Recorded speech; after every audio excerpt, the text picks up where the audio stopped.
and Judge Henderson granted that motion. Amazingly, that's the only motion I have ever won in 6 years of practice. Bill Henderson suddenly decided that the matter was frivolous, berating me and saying I'm addicted to litigation. And I believe if third parties heard Judge Henderson hollering at me saying I'm addicted to litigation, they would see the bias. Bill Henderson is going to violate my First Amendment rights. He issued a vexatious order against me, like all the family court judges do. There's a lot of things I wanted to talk about, but I didn't want to be seen as complaining too much. I think I saw Mr. Phillips on there, didn't I?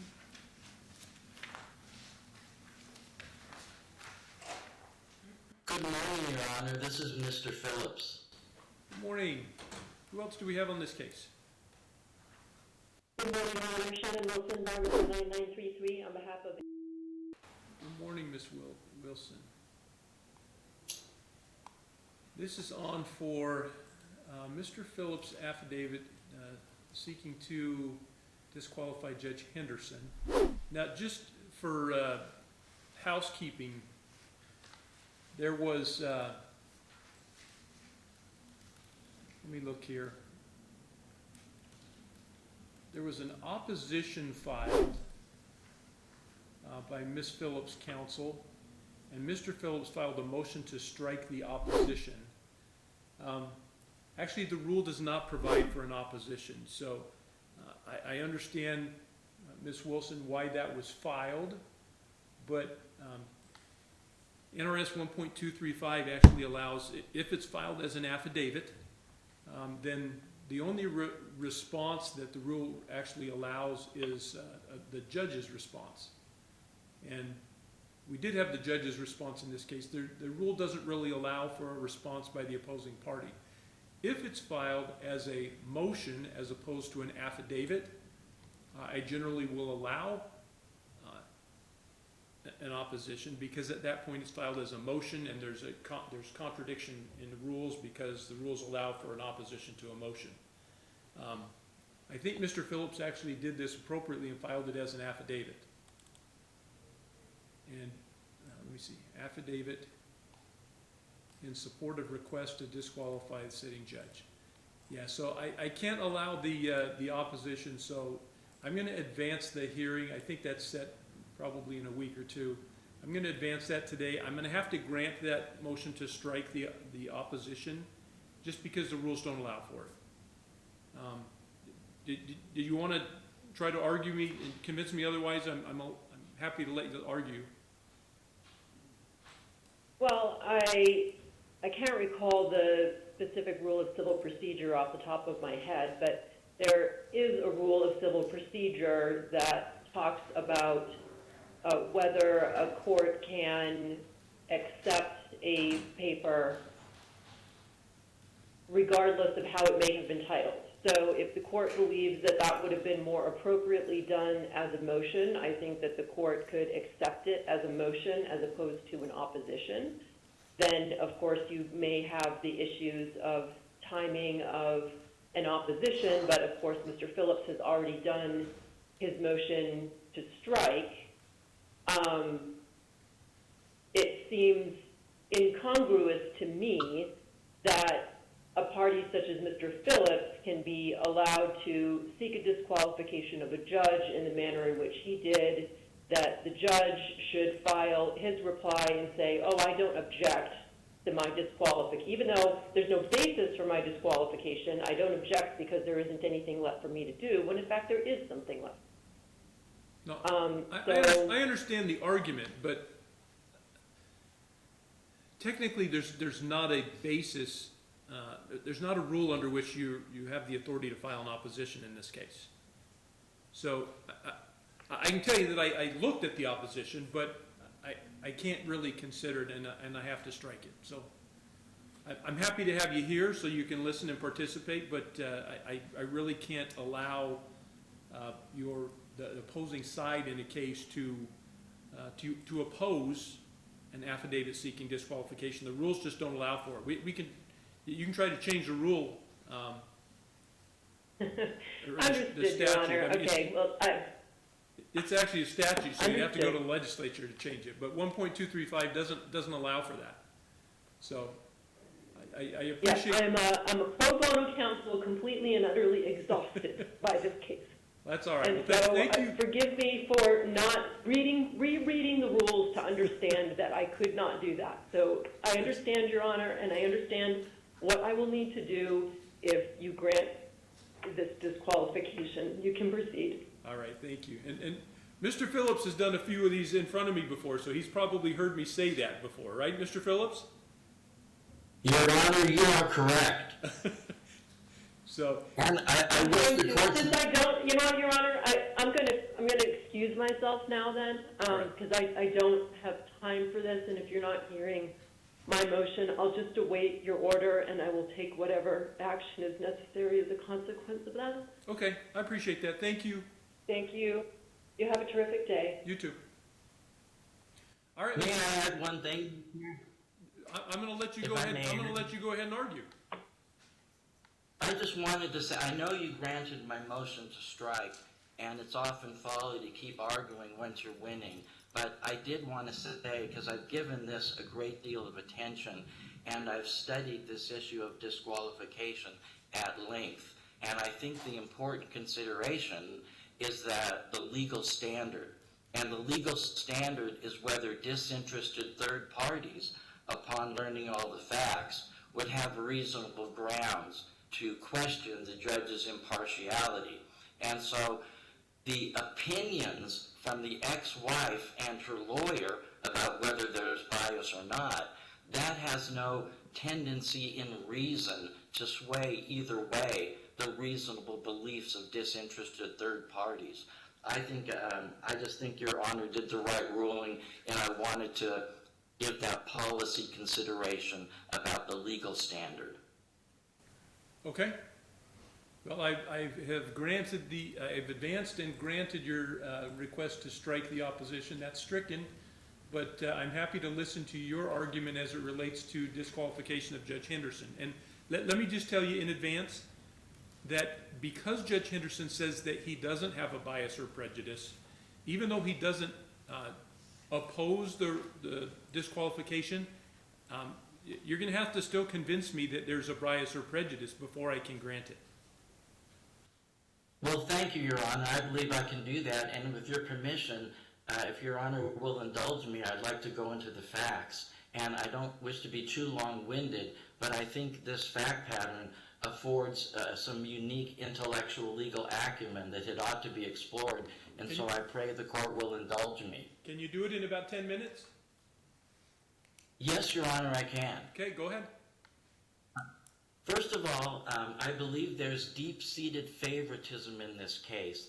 Apparently, Bill Henderson is giving money to opposing counsel, giving money to the Legal Aid Center of Southern Nevada. That in itself, the fact that the bench is giving money to a law firm appearing before the court, that is per se disqualifiable facts. That creates an inherent conflict of interest. And I wish the court to know that, I'm a very diligent trial attorney, even though I'm not licensed in this state, and I've explored this issue.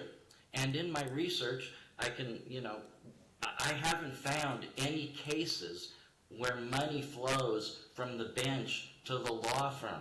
There are plenty of cases in this state and others where, law firms may be donating to a political campaign of a judge, but I don't see any cases where money flows in the opposite direction.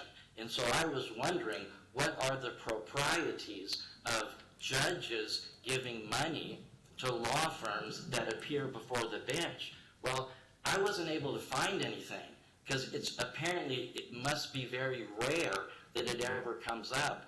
But I think the rarity here and the facts of the situation are obvious. Bill Henderson is already wagered on Southern Nevada Legal Aid Center. He is their benefactor, and I think this shows actual bias towards them. He's giving them money. He hasn't donated to any of my causes, and if we look So the first issue here, if I could break this up, I want to try to be orderly in presenting this. The first issue is whether the fact of Bill Henderson giving money to Southern Nevada Legal Aid Center, does that create a disqualifiable per se type of issue? Is that inherently a conflict of interest for judges to give money to law firms that appear before the bench? I think it is, and I would hope that Your Honor would first rule on that issue. Is it an inherent conflict of interest sufficient to disqualify when they're giving money? And then I think the second issue would be, does the judge have a duty to disclose that? Well, of course they do. We know Rule 2.11a says that a judge shall disqualify himself in any proceeding in which the judge's impartiality might reasonably be questioned. Well, this is the kind of thing that should be disclosed. Under Comment 5, it clearly discusses this. Rule 2.11a, Comment 5, I'm quoting, a judge should disclose on the record information that the judge believes the parties might reasonably consider relevant to a possible motion for disqual.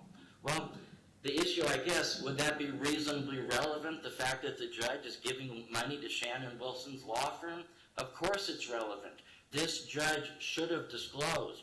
Again, assuming it would be legally permissible for judges to give money to law firms, the follow-up issue is whether the judge should have disclosed it. And clearly, Henderson should have disclosed. The fact that he didn't shows that he's violating the Nevada Code of Judicial Conduct. And frankly, I don't want a judge who violates the Code of Judicial Conduct, not because I'm overly persnickety, but it seems that every time one of these judges violates the canons of ethics, it inures to my detriment, and it always benefits the other side. And here it is, he's giving money to them, he ain't giving no money to me, and I see that as bias. I think any reasonable third party would agree with that. And the fact that the judge failed to disclose is a violation of Rule 1.1 of the canons.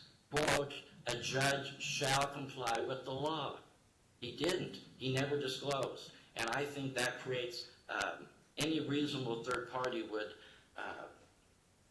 would see that for what it is, I think. In addition to that, I think this judge violates Rule 1.2. This creates appearances of improprieties when judges are, betting on the attorneys that appear before them. I think also this erodes public confidence. This is a Canon 1 of Rule 1.2, and I think the judge has to be disqualified. And I'm trying to go quickly here. I think also under 2.11a, the judge has an economic interest in a party to the proceeding. That's a quote. If a judge knows that he has an economic interest in a party to the proceeding, and that's inappropriate, and thus, because he has economic interest, he shall be disqualified. And the word shall is mandatory. That appears in the Code of Judicial Conduct. I think also under Rule 3.1, Henderson is engaging in extrajudicial activities that would cause a reasonable person, I'm quoting from Rule 3.1, that would cause a reasonable person to undermine the judge's integrity, independence, impartiality. And I think that's going on here. I think the judge may have been abusing the prestige of office. If Your Honor looks at the exhibits that I attached, it appears that Bill Henderson is advertising. But curiously, he's not now enrolled in any election contest, and he's not on the November ballot. So I just wonder, what is Bill Henderson buying when he's giving money? I just think it shows an overlapping unity of interest. There were also some comments made during the course of the hearing on January 2nd, where the judge was, berating me and saying I'm addicted to litigation. And I believe if third parties heard Judge Henderson hollering at me saying I'm addicted to litigation, they would see the bias, because I'm not addicted to litigation any more than any other trial attorney that I know. And the truth is, I'm litigating to see my son. I am a bereaved parent who has been completely cheated. In 6 years, I have not had one word with my son. I've never violated any law. I've never been indicted on anything. There's no actual evidence against me except for the allegations of my ex-wife, and based on a he said, she said controversy, I have not seen my son in 6 years, and I think anybody would do what I'm doing, would fight at the level at which I'm fighting, because it's manifestly unjust. And I didn't want to do too much of a family court sermon, but Judge Henderson also blamed me for not having custody, and I think any third party witnessing this would have been frankly blown away, because it is not my fault for losing custody, as Henderson contends. The reason I lost custody is because family court judges know that they can earn revenue for their employer, the state of Nevada, simply by creating non-custodial parents. And I'm a victim of this ongoing unlawful practice in family court. Anyways, I'm going a little far afield here, but I wanted to address all these specific issues. Bill Henderson had required, on January 2nd, had signed an order, preliminary to January 2nd. He had issued an OSC. I made a motion for an OSC to get phone calls to talk with my son. I haven't spoken with my son in 6 years. There's a court order that says I get to call at regular times and dates, and yet I've never had a phone call. So I filed for an OSC to make the opponent come to court and explain. And Judge Henderson granted that motion. Amazingly, that's the only motion I have ever won in 6 years of practice in family court law. And despite the fact that I won that, at the hearing, Bill Henderson suddenly decided that the matter was frivolous. It was the most amazing turnaround, because Bill Henderson was the judge that found good cause appearing in order to order my ex to come to court. So I don't know how my motion suddenly became frivolous. Of course, Bill Henderson never identified why it was frivolous. At the hearing also, there's a lot of things I wanted to talk about, but I didn't want to be seen as complaining too much. If I could turn the court's attention to the response from Judge Henderson, I think this is most telling. If I could politely ask Your Honor to follow along, you may be able to see the response written by Mr. Henderson. At paragraph 1, I'm not going to have you go. about- No. I'm not going to have you go through this whole thing. I told you 10 minutes. You've gone 15, and I don't want to have you go through the whole pleading that I've already read. Okay. Okay, well, I can sum it up here in the last minute. My point is that Judge Henderson never had any answer on the way of this support thing. In fact, I think Mr. Henderson is disingenuous. I think he's insincere, because he talks about supporting. And the point I wanted to bring out, a thing he says in his response, where he says every single judge supports Legal Aid Center of Southern Nevada, and he talks about, I'm going to support them. But what does Bill Henderson mean by support? Because in his affidavit, Bill Henderson says that he makes an analogy about a criminal judge supporting constitutional rights. Well, what does supporting constitutional rights mean? Is he talking about giving money?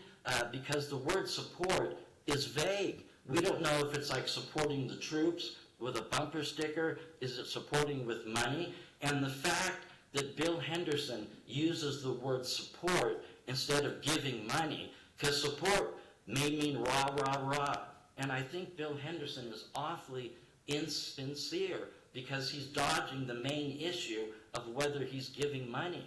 And I think also it has to be said, in his response, he indicates that the chief judge, which respectfully would be Your Honor, he says that you have already issued a ruling, and I have never attempted to disqualify Judge Henderson, and yet he talks about recent attempts, plural. He's saying that I recently attempted to disqualify him. Judge Henderson is making false statements of material fact. I have never tried to disqualify him, and frankly, I have to believe Your Honor knows this, but for him to, I think that a judge ought to know whether or not somebody has actually tried to disqualify them in the past or not. And I have never tried to disqualify him, and I think this false statements by Henderson would cause any third party to see bias under the circumstances. I could continue, Your Honor, but I don't want to go on too much more. But I would answer any direct question Your Honor wishes to put to me. So let me just ask two questions. First of all, I think your argument is based on the premise that you consider the Legal Aid Center of Southern Nevada to be a law firm. Yes, Your Honor, I have actual knowledge that they're a law firm. On all of Shannon Wilson's pleadings, if she were here, she could corroborate. She puts, in conjunction with Legal Aid Center of Southern Nevada. I wish to add something important also. I contacted Southern Nevada Legal Aid Center, and I said, I'm as broke as my ex-wife is. We're the same financial status. I want a free attorney too. And they told me no. They said, quote, we are a law firm. We cannot represent two sides. And frankly, this may raise some other issues, but I think that the state of Nevada discriminates against me because the state of Nevada is the principal contributor financially to the Legal Aid Center. And so yes, Legal Aid Center unequivocally is a law firm because they admit that themselves. Okay. The second question, it really can be answered with a yes or no. I thought the first one could too. Is your son, it's your son, right? He's over 18 now. Yes, that is correct, Your Honor. When did he turn 18? On the of last year. Of 23? And Henderson knew this. Henderson knew these facts at all times. But Okay. he led me to believe that it might be possible to do the OSC because I'm still paying child support. And again, he found good cause of hearing, but in his affidavit, he never mentions, I wanted to say this also, that Bill Henderson is going to violate my First Amendment rights. He issued a vexatious order against me, like all of the family court judges do, with no notice. There is well-defined case law in Nevada that comes from the Ninth Circuit. I put this in my disqualification. Henderson violated my rights, and magically, the Court of Appeals, literally days after this happened, they issued a ruling that says exactly what I've been saying all along. Judges cannot willy-nilly take away the right to petition. There has to be an evidentiary hearing. There has to be a record.